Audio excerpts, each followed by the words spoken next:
Ahoy wine lovers, Tom here from Different Drop, DDTV with yet another special guest at HQ. We've got Nick Peterkin from over at Margaret River in WA, who's gone and started his own label in the last couple of years, L.A.S. Vino, which is one of the really exciting new brands coming out of Margaret River. And guys, you've got to check these wines out. They're phenomenal, they're interesting, they're different. But Nick, mate, what led to you going out and starting your own thing, I suppose? I guess I travelled for a little bit and done the travelling winemaker thing and gone around to interesting. I more sort of went winemaking where I love to travel. So I travelled in Mexico, made wines there, and in California, Portugal, and then I just finished a stint in London as well, making wines for the winery there. And, oh, cool. And you sort of come back, and my family's in wine back home in Margaret River, and I really just came back with this urge to experiment and just try different things and try making interesting wines. And that was sort of the start. And then I started off, and I had this passion for Touriga Nacional because of working in Portugal, and somebody just had grapes for sale. And it was really good fruit and from 40-year-old vines. And I was like, all right, let's do it. Let's make a Touriga. And then at the same time, you sort of get caught up in vintage. And someone's like, oh, I've got this really good Chenin Blanc as well if you want it. Yeah, all right, let's do the Chenin Blanc as well. And then someone's like, hey, there's this Chardonnay vineyard. You should check it out. And I looked at the vineyard. It was really good. And I was like, all right, I'm making a Chardonnay. So before long, it was like, I just wanted to make, 50 bottles of that Pirate Blend, and it ended up being, 200 cases of each wine. When you were talking to us before about what goes into the winemaking, it's obviously a lot of work and very intentional processes all the way along.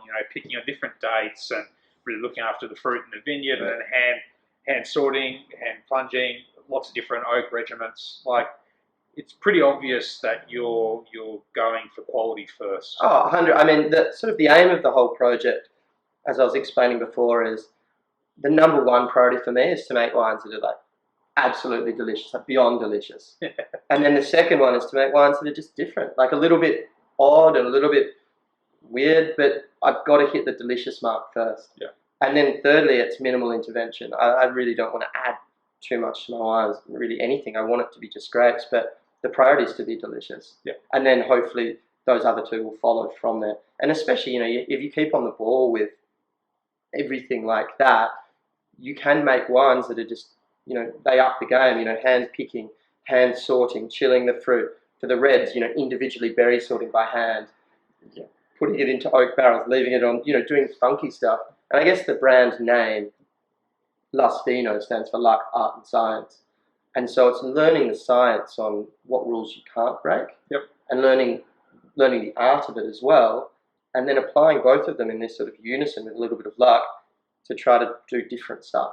And it's really cool because one of the things I took out talking to you before was that you're being guided by what the vintage is bringing to you as well. Like, not going into a year with preconceptions about what you want to make and saying, all right, what's the year and fruit presenting to me? This is roughly what I want to do, and then sort of just rolling with it. Yeah, I mean, I got the question yesterday from a friend who was saying, wow, these ones are so different. Are you looking for consistency? I was like, well, this is the third vintage. I'm just trying to look to make the best wines I can from that vintage and that parcel of fruit. And each year the fruit's slightly different. And so you have to adapt to the fruit and to try to get that sort of, to get delicious wines, I guess. Oh, unreal, mate. Well, guys, the wines are phenomenal. Like, tiny quantities available. They sell out in no time each year.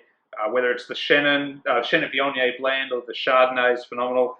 A white Pinot Noir, the Albino Pinot, which is something really different and just delicious. Or the Pirate blend. You've got to try L.A.S. Vino and watch this space. I reckon a lot of exciting things over the next couple of years. Cheers. From Nick over in WA. So thanks, mate. Thanks a lot. Keep up the good work. Yeah, cheers. See ya. Cheers, guys.